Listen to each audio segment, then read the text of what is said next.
Hechos capítulo 9 es un capítulo muy importante en cuanto a las diversas enseñanzas que tiene para nosotros. El personaje principal, sin duda alguna, es el Espíritu Santo, obrando poderosamente en la primera parte en la vida de Saulo de Tarso y en la segunda parte obrando poderosamente en la vida del apóstol Pedro. De hecho, casi todo el libro de Hechos se divide en estas dos personas. Una gran parte de Hechos está enfocada en el ministerio de Pedro hacia los judíos y la segunda parte de Hechos está enfocada al ministerio de Pablo hacia los gentiles.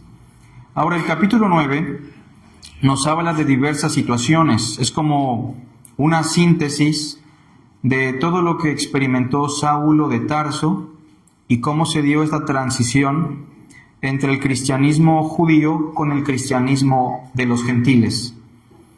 En el capítulo 9 lo que tenemos es una experiencia de conversión. Saulo de Tarso estaba respirando amenazas y muerte en contra de los discípulos del Señor Jesús. Y se nos dice en el pasaje que su furia era tan grande que arrastraba a hombres, mujeres, con la finalidad de erradicar el nombre de Jesús de Nazaret. Sin embargo, Saulo no contaba con que Cristo se le iba a aparecer y que esto iba a provocar una transformación desde lo más profundo de su ser. Cuando Cristo se le aparece, Saulo hace dos preguntas que están relacionadas directamente con su necesidad. La primera es, ¿quién eres, Señor? Él responde, yo soy Jesús de Nazaret, a quien tú persigues. Y la segunda pregunta es, ¿qué quieres que yo haga? A partir de ahí se despliegan muchos principios importantes para nuestra vida, pero ahora en el capítulo 9, versículo 23, se nos dice que pasados muchos días, es decir, pasados muchos días desde el momento de la conversión, exactamente estamos hablando de 3 años y medio, los judíos que estaban en Damasco resolvieron en consejo matarle, pero sus acechanzas llegaron a conocimiento de Saulo. Yo quiero que vean la gran providencia del Señor, su gran amor para con Saulo, en el hecho de que Dios le permite saber, muchas veces, no solo esta, lo que le puede pasar o lo que le quieren hacer a algunas personas. Saulo recibe la noticia y dice que la gente que lo quería matar guardaba las puertas de la ciudad de día y de noche. Sin embargo, en el verso 25, los discípulos que estaban en Damasco, tomándole de noche, le bajaron por el muro, descolgándole en una canasta. Las canastas eran canastas tan grandes que al menos no sé cuántas eran, 12 canastas, sirvieron para darle a una multitud de 5,000 personas mucho pan, ¿se acuerdan?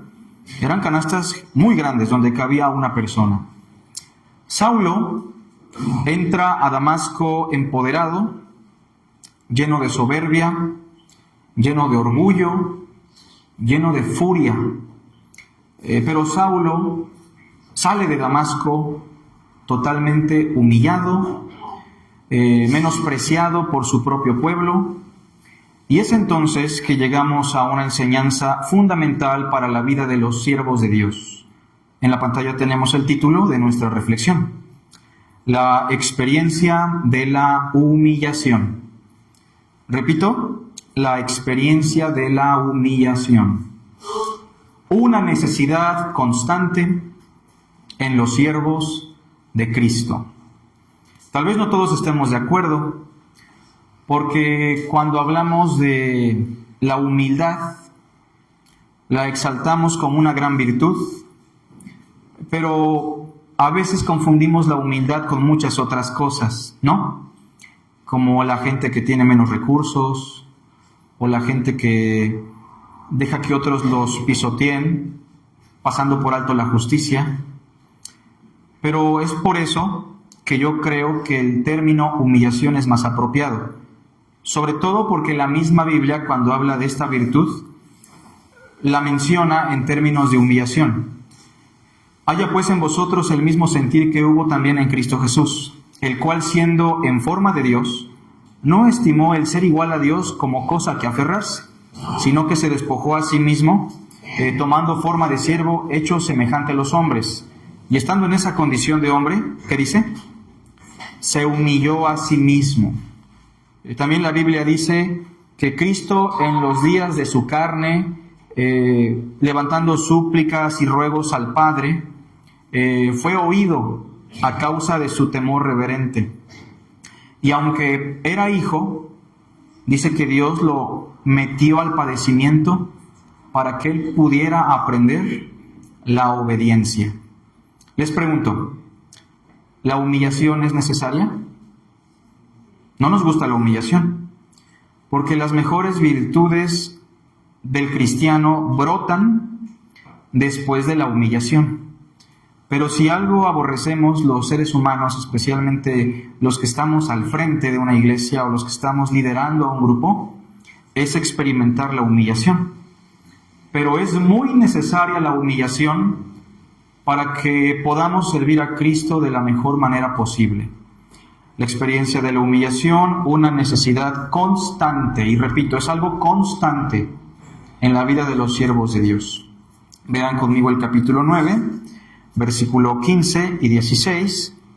Cristo le adelantó a Saulo a través de Ananías que su ministerio, su servicio, aunque hermoso y de mucho provecho, estaría cargado de humillación. El Señor le dijo: ve, porque instrumento escogido me es este, para llevar mi nombre en presencia de los gentiles y de reyes y de los hijos de Israel. ¿A quién no le gustaría escuchar eso? Cristo tiene un ministerio hermoso, grandioso para mi vida. Pero inmediatamente el verso 16 agrega algo más.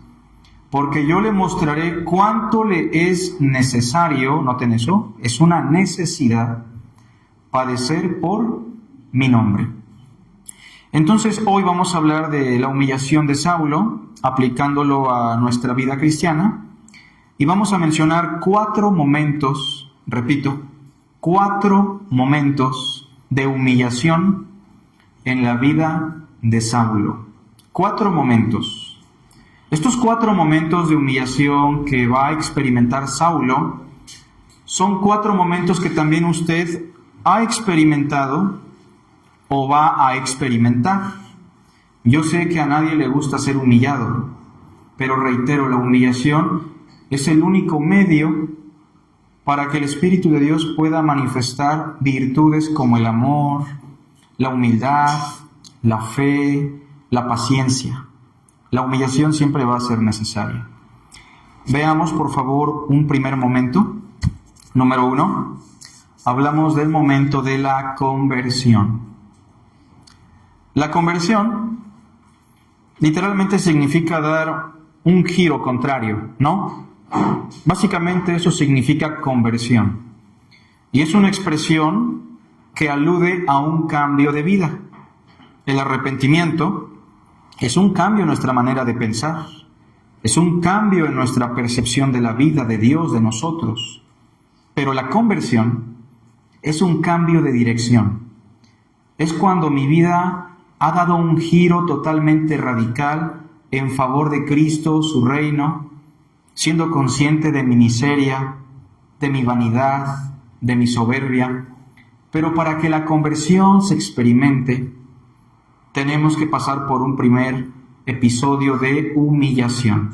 ¿Sabe por qué hay mucha gente que asiste constantemente a la iglesia? Escucha la palabra, pero es tan indiferente.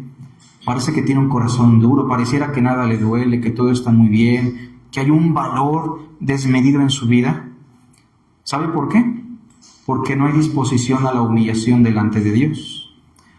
Porque aún su corazón no ha sido quebrantado al punto de experimentar la humillación. Pero les pregunto, hermanos, ¿Dios es sabio y experto para humillar a los más duros? Miren, Faraón fue humillado constantemente, pero nunca llegó al punto de la conversión. Una humillación voluntaria donde él le dijera a Dios: perdóname, yo soy miserable, no tengo esperanza, no tengo nada. Pero el corazón de Faraón fue tan duro que, si recuerdan, dice que Dios lo endureció. ¿Qué significa eso? Significa que Dios lo entregó a su propia dureza, según el libro de Lamentaciones. La conversión es un primer momento de humillación. ¿Por qué?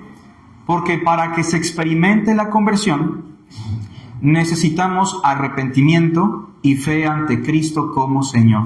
Vea conmigo el capítulo 9, verso 1. Saulo, por cierto, ¿saben qué significa Saulo, no? El grande, aludiendo a su gran capacidad intelectual, su poderío socioeconómico, político, sus influencias, su gran celo por la ley, su rango como fariseo. Saulo es el grande, aquella persona que aparentemente lo tiene todo.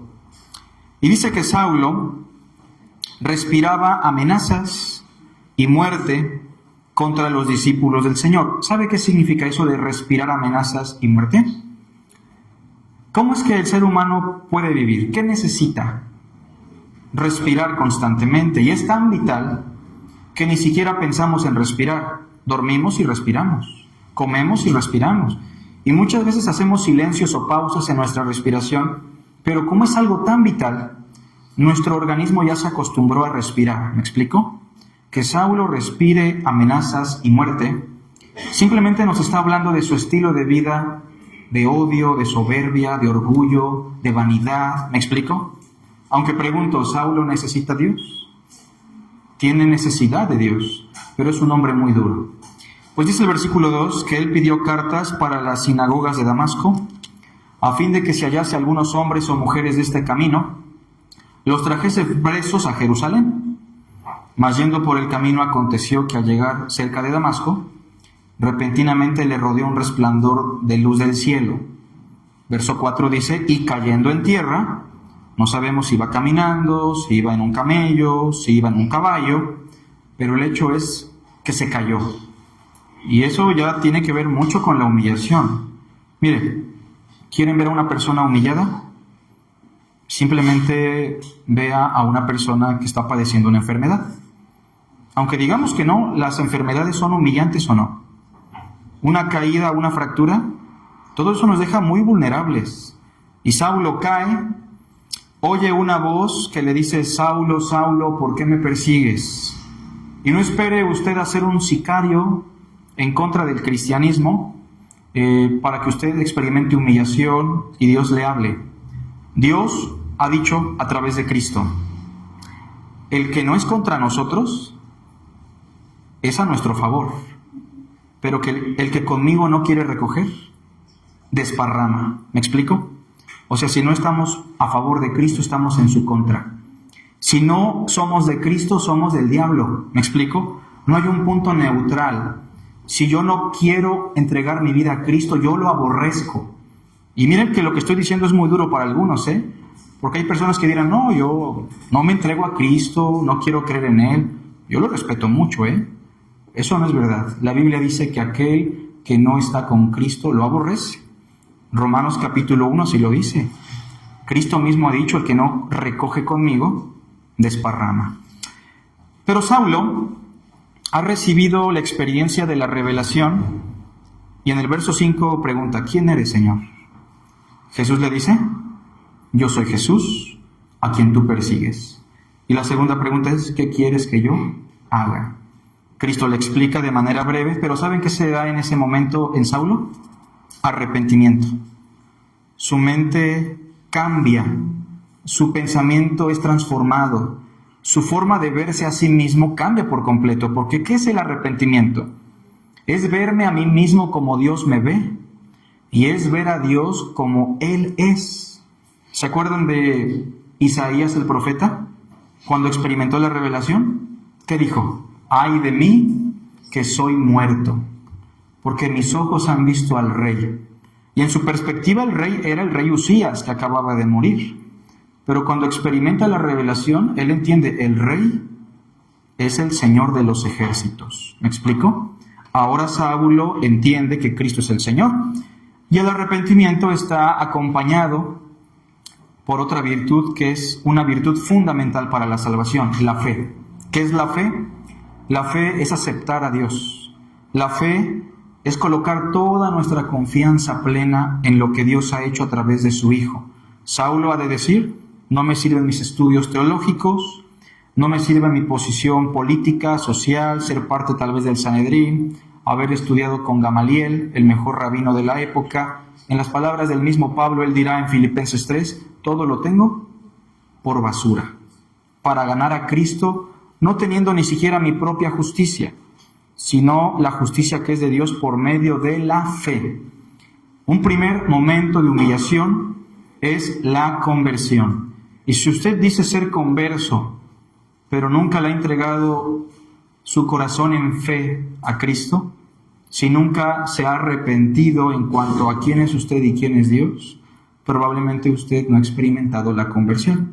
¿Me explico? Porque todas las conversiones son bonitas, pero el primer eslabón de la conversión es la humillación. Pedro experimenta un milagro, el barco se mueve de tanto pescado, ¿se acuerdan? ¿Y qué es lo que dice Pedro? ¡Ay, qué bien! Gracias, Señor. A ver si vienes también mañana para que no nos falte la comida. ¿Dijo eso? ¿Qué dijo? Apártate de mí, Señor, porque yo soy un pecador. Y Pedro era muy duro, pero se convirtió. Cuidado, porque hay personas que son tan duras que nunca se van a convertir. Como leíamos un pasaje en la semana, no recuerdo con quién, para que viendo no vean, y para que oyendo no escuchen, para que no se conviertan. Eso significa, a veces me preguntan, ¿y qué significa eso, hermanos? Pues lo que dice significa, para que no se conviertan y no les sean perdonados sus pecados. Llega un momento en el cual el escuchar la palabra se convierte en juicio. ¿Me explico? Y Dios entregará a esa persona a una mente reprobada, como dice Romanos capítulo 1. O como dice también Hebreos capítulo 10, que después de haber recibido el conocimiento de la verdad, ya no queda ningún otro sacrificio por los pecados. Lo único que queda es una horrenda expectación de hervor y de fuego en juicio en contra de los adversarios. Entonces, un primer momento de humillación es la conversión. Hoy debería usted considerar el amor que Cristo tiene por usted, el gran interés que Cristo le ha dado a su vida, el gran valor que Dios le ha colocado a su alma, tanto que Dios envió a su Hijo, y lo envió para que el hombre se salve, porque Dios ama al ser humano. ¿Me explico? Pero Dios sí espera humillación, sí espera de nosotros un reconocimiento honesto, como ese ladrón en la cruz. El Evangelio de Mateo nos dice que los dos ladrones estaban junto a Cristo, y los dos se estaban burlando de él. Pero al pasar las horas, minutos antes de experimentar la muerte, uno de ellos como que empezó a reflexionar, ¿no? Miró el letrero que decía, este es Jesús de Nazaret, el rey de los judíos. Y ese ladrón como que dijo, bueno, ya estuvo de burla, ya estuvo de tanta soberbia, de tanta dureza, me voy a morir. ¿De qué me sirve burlarme del Señor? Y en ese momento el otro ladrón le dijo, si eres tú el Cristo, sálvate. Y el otro ladrón, ¿qué hizo? Le dijo, ¿ni aún temes tú a Dios, estando en el mismo momento de la condenación? Aquí se nos explican cuáles son las dos condiciones del hombre. Un hombre muy duro que puede de alguna manera aceptar la gracia por obra de Dios, a pesar de su dureza, y otro que es entregado a su dureza, ¿me explico? Y que así va a quedar por toda la eternidad. Y entonces el ladrón sigue diciendo, nosotros a la verdad recibimos lo que merecieron nuestros hechos, mas ningún mal hizo. Y le dijo, acuérdate de mí cuando vengas en tu reino. ¿Humillación o no? Es humillante, es vergonzoso, pero es mejor experimentar la conversión. El centurión que estaba a punto de atravesarlo, cuando vio que todo se puso oscuro y tembló, él dijo, verdaderamente este hombre era el Hijo de Dios, y se humilló. ¿Se acuerdan? Es necesario que Cristo reine, y está reinando hasta que todos sus enemigos, ¿qué dice? se han puesto por estrado de sus pies. Y un primer momento de humillación es ese, la conversión. Punto número 2. Otro momento de humillación es el testimonio. ¿A qué me refiero con el testimonio? Cuando ya nos convertimos, pasamos un primer momento de humillación, nos hemos entregado en fe a Cristo y ahora es momento de explicarle a otros lo que Cristo ha hecho por nosotros, lo que significa que Cristo murió por mis pecados, lo que significa que Cristo resucitó de entre los muertos. Y entonces, con un corazón limpio, honesto, sincero, nos acercamos a la familia, nos acercamos a los vecinos, a los compañeros de trabajo, de la escuela, y les empezamos a dar testimonio de Cristo. ¿Y saben qué va a pasar ahí? Uno piensa que se van a convertir, que todos nos van a decir, no, pues llévame a la iglesia, regálame una Biblia, explícame más. Y en ese momento llega otra etapa que debemos valorar mucho porque es otra etapa de humillación, el testimonio. Vean por favor el capítulo 9, versículo 20. Dice el pasaje: enseguida predicaba a Cristo en las sinagogas, diciendo que éste era el Hijo de Dios. Seguramente Saulo dijo, bueno, yo tengo las credenciales para entrar en las sinagogas, capturar a los cristianos, soy un erudito de la ley y de los profetas, alumno del gran Gamaliel, nieto de Gilel, el rabino que sistematizó la Torá. Yo tengo un puesto muy importante entre los israelitas. Si yo entro en la sinagoga y ahora me ven a mí predicándoles a Jesús de Nazaret como el Cristo, el Hijo de Dios, pues, se van a convertir, ¿no? Si se convirtieron con Pedro, que es un simple pescador, pues, ¿cuánto no va a pasar conmigo? ¿Qué dice el verso 21? Y todos los que le oían estaban atónitos y decían, ¿no es este el que asolaba en Jerusalén a los que invocaban este nombre? Y a eso vino acá para llevarlos presos ante los principales sacerdotes. Estaban confundidos naturalmente, pero Saulo mucho más se esforzaba y confundía a los judíos que moraban en Damasco, demostrando que Jesús era el Cristo. No hubo mucho éxito realmente.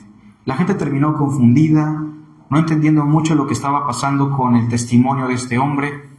Pero cuando nosotros damos testimonio vamos a experimentar humillación. Y hay dos virtudes que debemos considerar aquí. La primera es el dominio propio. ¿Por qué? Saulo llega a la sinagoga con todas sus credenciales, con la gran soberbia que caracteriza a este erudito, y que no le hagan caso y que todavía lo cuestionen. Oye, tú eres un sicario de este grupo, ¿por qué ahora predicas a Jesús de Nazaret? Seguramente produjo en el corazón de Saulo respiración de amenaza y muerte, ahora en contra de aquellos que no lo quieren escuchar. Y por eso hay una virtud que debemos destacar en este punto, y es el dominio propio. A veces toca a la puerta un testigo de Jehová, ¿verdad que sí? Y nosotros estamos ya casi con las chanclas listos para salir. Nuestra Biblia, su Biblia subrayada con los versículos que están mal traducidos. Y lo primero que nos viene en mente es, ahorita me lo voy a acabar y va a entender qué significa ser cristiano. Y a veces el testigo de Jehová se porta hasta más tranquilo que nosotros, ¿no? Y nosotros ya hasta le queremos pegar. Debemos tener dominio propio. Hay hermanos que a veces me han dicho, hermano, ¿puede ir a predicar en la fiesta de mi familia? Es que ya les he predicado, hermano, pero no quieren nada con Dios. Son bien perversos, son bien paganos. Y cuando voy a esa casa todos me escuchan o reciben el mensaje. A veces lo que pasa es que el hermanito o la hermanita ya les quebró 2, 3 imágenes, ya les quemó la foto de la Virgencita, ya les amenazó del infierno y todas estas cosas, porque en la etapa de testimonio no estamos dispuestos a humillarnos. ¿Me explico? ¿El dominio propio es humillación o no? Es humillación. Mire, cuando a Jesús le dan una bofetada injustificada en el Sanedrín, ¿se dominó Jesús? ¿Y qué le dijo al soldado? Le dijo, si he dicho mal, quiero que me digas en qué. Y si no, ¿por qué me golpeas? Pero vean el dominio que tiene Jesús de Nazaret. ¿Me explico? Esteban, cuando dio testimonio en el capítulo 7, ¿estaba dominado o no? Estaba dominado. El espíritu de los profetas está sujeto a los profetas. ¿Qué significa eso? Que debemos tener dominado nuestro espíritu. No tengo por qué enojarme, tampoco tengo por qué alegrarme solo porque una persona me puso atención y digo, ya se convirtió. Seguramente no. Debemos tener dominio propio, porque el dominio propio nos va a permitir dar un buen testimonio. Y ser dominados implica ya mucha humillación, sobre todo si nuestro contexto anterior es parecido al de Saulo. Gente agresiva, gente que está acostumbrada a amenazar. Hay hermanos que quieren predicar la palabra, que quieren darle testimonio a la gente de su entorno, pero no tienen dominio propio. Pregunto, ¿esa gente se va a convertir? Por la gracia de Dios, uno que otro va a caer, ¿no? Pero imagínense, el hermano Carlos quiere dar testimonio de la palabra y trata mal a la gente de su vecindario. Es grosero con el vecino, ¿me explico? Debemos buscar el dominio propio. Pero otra cuestión que también es humillante es adquirir conocimiento. ¿Sabe por qué es humillante adquirir conocimiento? Porque es inversión de tiempo, es inversión de dinero, es inversión de todo nuestro ser. Adquirir conocimiento no es tan humillante como otras cosas, pero tiene su grado de humillación, hermanos. ¿Me explico? Muchas veces no queremos llegar a la dominical, muchas veces no queremos estudiar en casa, memorizar, estudiar, pero si vamos a dar testimonio, no solo necesitamos el dominio propio, también necesitamos conocimiento. Esteban, dominio propio definitivamente, pero también tenía mucho conocimiento para dar testimonio del Señor. Y lo que vemos en Saulo es eso. Está siendo humillado, pero está brotando el dominio propio y el conocimiento frente a un mundo que se opone a la verdad. Si nosotros queremos dar testimonio, trabajemos en eso. Y estemos dispuestos a la humillación. Porque eso puede ocurrir, hermanos, ¿eh? ¿Cuántas veces no nos han corrido de algunas casas por llevar la palabra? ¿Cuántas veces no nos han insultado? Hace tiempo un hermanito me llevó a ver a su abuelo en un rancho bien lejano, ¿no? No desayunamos, llegamos con muchas expectativas de que este hombre se convirtiera y pasando la puerta y al ver la Biblia, ¿saben qué hizo este señor? Nos corrió a mí y a su nieto, ¿no? Al hermanito. Entonces, el hermano en ese momento era más nuevo y pues se sintió un poquito, estaba triste definitivamente, pero esas experiencias humillantes nos permiten a trabajar en el dominio propio. Aquí tenemos 4 encargados de células de oración, ¿no? Fran, los israelitas, que son jalapeños, ¿no? Pero se llaman Israel, y su servidor. Todos los grupos son diferentes o no. Algunos jalan más rápido, otros jalan más lento. Hay diferentes iglesias. Nosotros trabajamos en esta iglesia y apoyamos en Cardel. Cuando yo preparo un estudio y me llevo, no sé, 2 horas haciendo el estudio, ¿no? Invirtiendo ahí el tiempo. Y doy la dominical, por ejemplo, o voy al grupo de oración. Ya ha pasado, ¿no? Que llegamos al grupo de oración y nada más llegaron 4 o 5. ¿Por qué no fue Axel? Se fue al cine. No, mañana que lo vea en la cafetería ni le compro, ni le voy a hablar. ¿Me explico? En ese momento yo estoy reflejando que no estoy dispuesto ¿a qué? A la humillación. O es una humillación indirecta, ¿no? Pero Dios está trabajando en mi dominio propio, en mi conocimiento. Los diáconos, ¿no? Ya me dejaron botado otra vez con el aseo. Pobre Onésimo, siempre lo hace solito. O ya me dejaron botado con el mantenimiento, siempre Oscar y Víctor. ¿Dios está trabajando en ellos? Sí, está trabajando a través de la humillación. Por eso tengamos en cuenta el testimonio. Porque algunos damos testimonio constantemente con la palabra y otros con nuestra vida. Y así adornamos la doctrina de nuestro Dios. Punto número 3. La persecución. Esta también se llega a dar, tal vez no tanto en nuestro contexto, en nuestra esfera. Vean conmigo el capítulo 9. Les voy a contar más o menos cómo están los tiempos. Saulo se convierte del 1 al 19, ¿no? Verso 20 dice que enseguida predica a Cristo en las sinagogas, o sea que eso pasó en Damasco, inmediatamente él se convierte. Verso 23, ¿cómo dice? Pasados muchos días. Aquí estamos hablando de 3 años y medio. Saulo se convierte, predica en Damasco en la sinagoga y de ahí se va a Arabia, probablemente al monte Horeb donde estuvo Moisés y Elías. Y es ahí donde recibe revelación de Cristo y después regresa otra vez a Damasco y es cuando ya lo quieren matar. Vean conmigo Gálatas.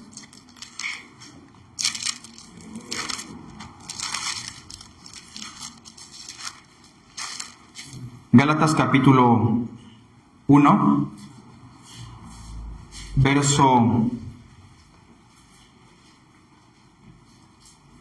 11 en adelante. Mas os hago saber, hermanos, que el evangelio anunciado por mí no es según hombre, pues yo ni lo recibí ni lo aprendí de hombre alguno, sino por revelación de Jesucristo. Porque ya habéis oído acerca de mi conducta en otro tiempo en el judaísmo, que perseguía sobremanera la iglesia de Dios y la asolaba. Y en el judaísmo aventajaba a muchos de mis contemporáneos en mi nación, siendo mucho más celoso de las tradiciones de mis padres. Pero cuando agradó a Dios, que me apartó desde el vientre de mi madre y me llamó por su gracia, ¿eso dónde aparece? Capítulo 9, verso 1 en adelante, ¿cierto? 16, revelar a su Hijo en mí, para que lo predicase entre los gentiles. No consulté enseguida con carne y sangre, porque lo que ocurrió enseguida fue que entró a la sinagoga a predicar, ¿se acuerdan? Verso 17, ni subí a Jerusalén a los que eran apóstoles antes que yo, sino que fui ¿a dónde? Arabia, es decir, predica en la sinagoga de Damasco inmediatamente que se convierte y después se va a Arabia. Sigue diciendo, y volví de nuevo a Damasco, cuando dice el texto, pasados muchos días. 18, después pasados 3 años, subí a Jerusalén, o sea que era un lapso más o menos de 3 años, para que él llegara hasta Jerusalén. Regresemos a Hechos, a ver si lo podemos notar. Se convierte, capítulo 9, entra a predicar en la sinagoga, versículo 20 al 22. Entre el versículo 22 y el versículo 23, estamos hablando mínimo de un lapso de ¿cuántos años? De 3 años. Él regresa a Damasco, dice el verso 23, pasados muchos días, los judíos resolvieron en consejo matarle. ¿Qué haría usted si le dicen 3 años después de convertido que hay un grupo en Jalapa que lo quiere matar por su fe? ¿Qué haría usted? ¿Haría como un hermano que decía, no sabemos si en broma o en verdad, yo aquí traigo mi pistola por si no me funciona el Salmo 91? ¿Verdad que no?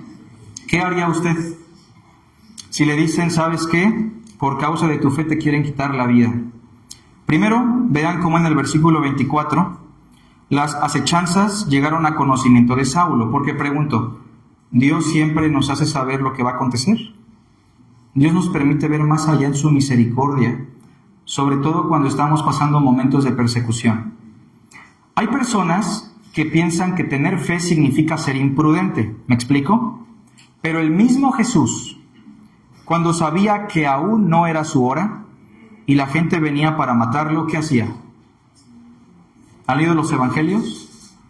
Se iba a otra ciudad, escapaba de la mano de los judíos.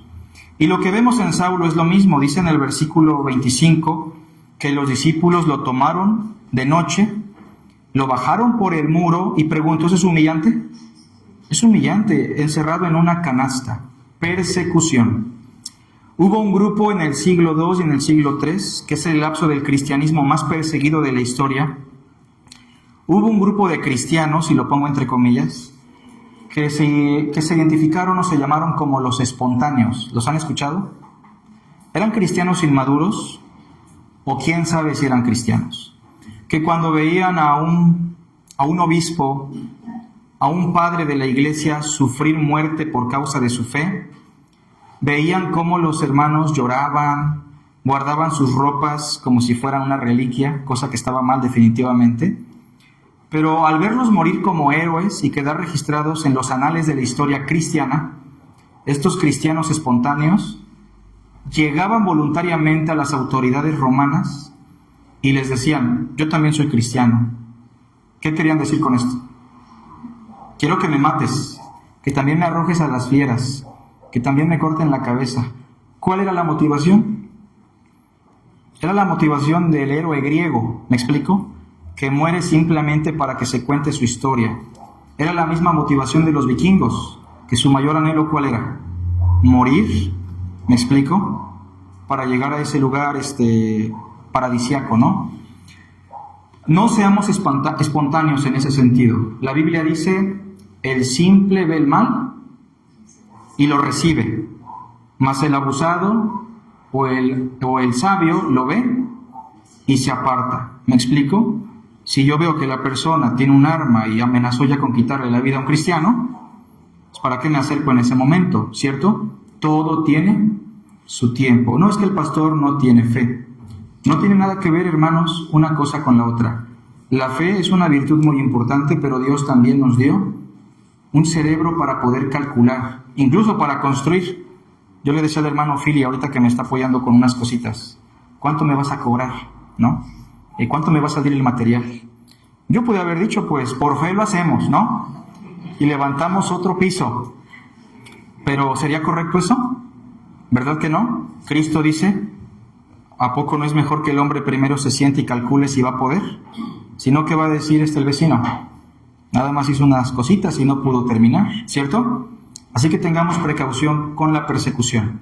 Ahí se deben considerar dos virtudes, la fe en Dios, porque miren, que te bajen por una canasta en unos muros gigantes, ¿se necesita fe? Sí se necesita fe.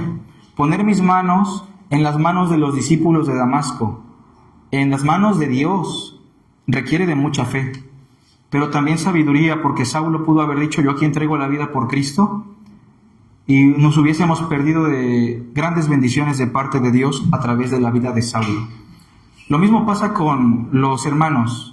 Yo no me quiero tomar la medicina, yo no me quiero curar, yo no quiero ir a los médicos porque eso es del diablo, eso no es fe. ¿Me explico? Eso no es correcto, yo tengo que poner mi confianza en Dios. No solo diríamos es incorrecto ese pensamiento, diríamos que es sectario. ¿Me explico, hermanos? Porque la fe no está peleada con la sabiduría.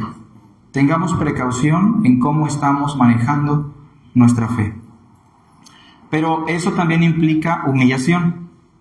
Sufrir persecución implica mucha humillación.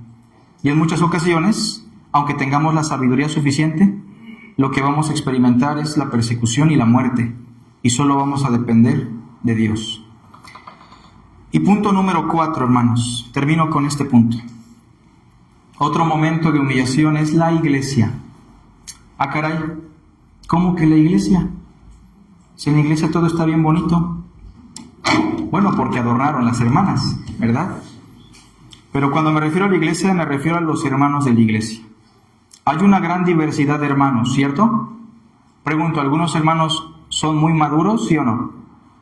Amorosos, comprensivos, tolerantes, que se sacrifican por los demás. Pero en la iglesia también hay hermanos muy inmaduros, ¿o no? A ver, levanten la mano. No es cierto. Ahí van a levantarla, ¿eh? ¿Groseros? ¿Hay hermanos groseros? ¿Hay hermanos sentidos? Es que el hermano no me saludó, si nada más somos 120, ¿por qué no vino hasta acá atrás? ¿No? ¿Hay hermanos enojones, rencorosos, que ya no te hablan porque están molestos por algo? ¿Sí o no? ¿Pasa o no pasa, hermanos? ¿Hay hermanitos que tienen un problema con la lengua o no? También, o sea, hay de todo. Y la iglesia es otra etapa de mucha humillación. Cuando hay hermanos que dicen, yo no voy a ninguna iglesia porque en la iglesia hay mucha hipocresía, mucha inmadurez, ese hermano está reflejando, a mí no me gusta experimentar en ningún sentido la humillación. ¿Me explico? Pero debemos estar dispuestos a experimentar la humillación. Sobre todo, si queremos servir a Cristo, ¿no? Yo como pastor siempre recibo muchos halagos, ¿no? En muchas áreas y me gusta. Pero también como pastor, cuando recibes una humillación, a veces es más fuerte, ¿no? Y tenemos que estar dispuestos a experimentarlo. En la iglesia se va a potencializar el amor. El amor, esa virtud que consiste en entregarnos por el otro. Porque voy a encontrar un hermano inmaduro que me va a hacer desplantes, y lo que yo voy a hacer es, pues ya mejor lo saludo y hasta ahí, ¿no? ¿Verdad que no es correcto eso? Si yo veo que ese hermano me hace un desplante, es enojón, es orgullosa, está hablando mal de mí, le voy a decir, hermano, ¿qué te parece si te invito a la casa a comer algo? Me gustaría que leamos un tiempo la Biblia, que oremos juntos. ¿Se va a espantar? Hasta se va a espantar, ¿cómo? Pero si yo estoy hablando bien feo del pastor, yo estoy hablando bien feo de la hermanita, ¿me explico? Tenemos que ejercitarnos en el amor y eso es humillación. ¿Me explico, hermanos? Es humillación. También dominio propio, porque hay hermanos que ante el desplante de otros hermanos, la inmadurez de otros hermanos, reaccionan igual. Y eso es incorrecto. No, pues el hermanito así se puso, yo la verdad ahí pongo mi línea y nunca más vuelvo a apoyarlos en nada. Que ahí se quede. Debemos tener sabiduría. Otra virtud es la dependencia o la codependencia entre hermanos. Miren, ¿ustedes dependen de mí, hermanos? Quiero ver si que me respondan con honestidad. Si alguien dice que no, está equivocado, porque están dependiendo de mí ahorita para que yo hable. Y si dirían, no, hay otros, está dependiendo de otros. ¿Me explico? Ahora, ¿yo dependo de ustedes? Sí, porque ¿quién puso estas tarimas? ¿Quién adornó el lugar? ¿Quién lavó los baños? ¿Me explico? ¿Quién lleva la administración? ¿Quién me apoya a mí como pastor en cuanto a la administración de las despensas para los más necesitados? Dejemos de ser soberbios, porque somos un cuerpo, y el cuerpo necesita de todos sus miembros, ¿o no? Somos codependientes. Ni el ojo puede decirle a la mano, no te necesito, ni la mano le puede decir al pie, no te necesito. Nos necesitamos mutuamente, porque los dones y las virtudes que no tengo yo, los tiene Jorge, los tiene nuestra hermanita Ale, ¿me explico? Porque las virtudes que no tiene Dan, las tiene el hermanito Carlos, porque las virtudes que no tiene la hermanita Yadi, las tiene Cari, ¿me explico? Y somos un cuerpo y dependemos los unos de los otros. También la Biblia dice que la iglesia es como un edificio. Si le quitamos una hilera de tabiques a este muro, ¿se cae o no? ¿Se afecta su estructura?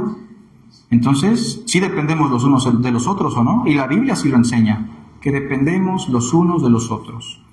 Dependemos de Dios, y dependemos de Dios a través de sus hijos en el contexto de la iglesia. Veamos un versículo, el 26.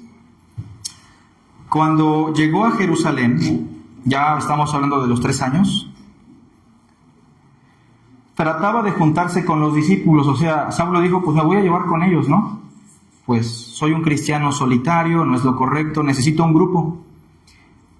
En otras palabras, Pablo estaba tratando de agregarse a una iglesia por primera vez, en la iglesia de Jerusalén. Pero vea lo que pasó. Pero todos le tenían miedo. ¿Con justa razón? Sí, pero son hermanos que no están valorando lo que Dios ya hizo con él, que no están considerando el testimonio de Ananías y de los hermanos de Damasco, que ya lo habían visto predicar y entregar la vida por Cristo. Los hermanos de Jerusalén, entre otras cosas, probablemente también están resentidos, porque fue en Jerusalén donde Saulo estuvo presente cuando se le quitó la vida ¿a quién? A Esteban y a muchos otros santos. Entonces los discípulos, dice, le tenían miedo, no creyendo que fuese discípulo. A veces hay hermanos que yo no sé por qué hacen eso. Me dicen, hermano, tenga precaución con tal hermanito. En esta o en otra iglesia, así me dicen a veces, hermano, yo nomás se lo comento. Y yo les digo, hermano, díganme bien qué ropa tengo que llevar, cómo voy armado para cuidarme de ese hermano o de esa hermana. No, yo se lo digo, hermano, porque, a ver, hermano, ¿nos debemos de cuidar de los hermanos? Honestamente, seamos honestos, ¿me debo de cuidar de los hermanos? Si andamos en la luz, dice el Señor, no debemos temer nada, ¿me explico? Si es que es muy chismosito, muy chismosita, es un problema de él, ¿o no? Debo tener cuidado de no fomentar el chisme. Es que es muy enojón, debo tener cuidado de no hacerlo de enojar tal vez, o tener sabiduría. Pero no tenemos por qué cuidarnos de los hijos de Dios, ¿me explico? Tengamos precaución con ese tipo de cosas. 27. Saulo fracasa en su labor de entrar a la iglesia. No vemos que Saulo haga un tipo de desplante propiamente. Dice el verso 27. Entonces Bernabé, tomándole, lo trajo a los apóstoles. Pregunto, ¿Bernabé fue determinante en el desarrollo espiritual de Saulo? Sí, porque Bernabé lo introduce a la iglesia de Jerusalén. O sea, para que Bernabé tenga esa fe, esa confianza, ese amor, nos indica que Bernabé era un hermano muy maduro, ¿me explico? Muy amoroso. Pues ya si me mata no importa, pero yo creo que ya se convirtió, ¿no? Y se lo lleva, se lo presenta. Mira, Pedro, Juan, Jacobo, me han dicho que él predicó correctamente el evangelio, que expuso su vida en Damasco. Yo creo que lo deben escuchar para que lo recibamos. Bernabé es el típico hermano que siempre da la oportunidad a otros. ¿Se acuerdan cuando Saulo y Bernabé salen en su primer viaje misionero? Los acompañó Juan Marcos, ¿sí se acuerdan? ¿Y qué hizo Juan Marcos a la mitad? Bueno, eso está muy pesado. ¿A poco el ministerio radicaba en tanto sacrificio, tanto viaje, tanto tiempo? Ahí muere, ¿no? Y entonces se regresó. En el segundo viaje misionero, Saulo y Bernabé ya van encaminados a su viaje y se les pega otra vez Marcos. Y entonces Saulo dice, a ver, el ministerio no es un juego. Juan Marcos ya nos dejó tirado el trabajo. Si va él, yo ya no voy, porque nos va a echar a perder todo. ¿Tenía razón o no? Y Bernabé dice, no, ¿sabes qué? Hay que darle una oportunidad, porque Dios es misericordioso. Yo creo que si le damos una oportunidad, las cosas pueden cambiar. ¿Tenía razón? También. O sea, en Bernabé y en Saulo encontramos un complemento. La severidad de las cosas, la seriedad del asunto y también la segunda oportunidad. Por no agregar que Bernabé fue quien le dio la oportunidad ¿a quién? A Saulo también, tanto en Jerusalén como en Antioquía. Dice el verso 27. Y les contó cómo Saulo había visto en el camino al Señor, el cual le había hablado, y cómo en Damasco había hablado valerosamente en el nombre de Jesús. Y estaba con ellos en Jerusalén, y entraba y salía. ¿Dependemos de los demás hermanos o no? Dependemos, pero para eso se necesita humildad, ¿o no? Y muchas veces no estamos dispuestos a humillarnos, menos con los hermanos, a mostrar nuestra debilidad. A veces alguien se enferma y es bien complicado porque no dicen que se enferma. Y ya cuando los vemos me dicen, pastor, no me vino a ver. ¿Por qué no me vino a ver si estuve enfermo todo un mes? Pues no avisó, hermano, la esfera de cristal se quebró y la verdad no pude, voy a comprar otra, pero ¿a poco no estaría mejor que avisar al hermanito, la hermanita? ¿Verdad que sí? Porque así podemos saber que está enfermo, pero no nos gusta mostrarnos vulnerables, ¿me explico?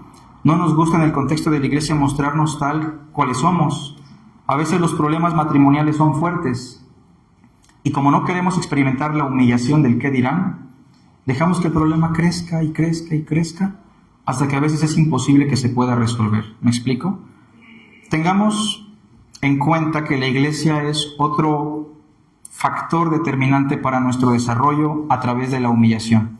Ahí en Hechos, ya termino, capítulo 11, cuando Bernabé llega a Antioquía, una misión nueva, 11:23, dice que cuando Bernabé llegó, todos juntos, y vio la gracia de Dios, ¿qué hizo? Se regocijó y exhortó a todos a que con propósito de corazón permaneciesen fieles al Señor, porque era varón bueno y lleno del Espíritu Santo y de fe, y una gran multitud fue agregada al Señor. Después fue Bernabé ¿a dónde? A Tarso para buscar a Saulo. Dios usó a Bernabé para que en Saulo se diera un gran proyecto misionero. ¿Me explico? O sea, no somos esenciales, no somos indispensables, pero Dios ha querido que trabajemos en su obra y dependamos los unos de los otros. Hoy usted tiene la oportunidad de humillarse. Fíjese qué bonito, ¿no?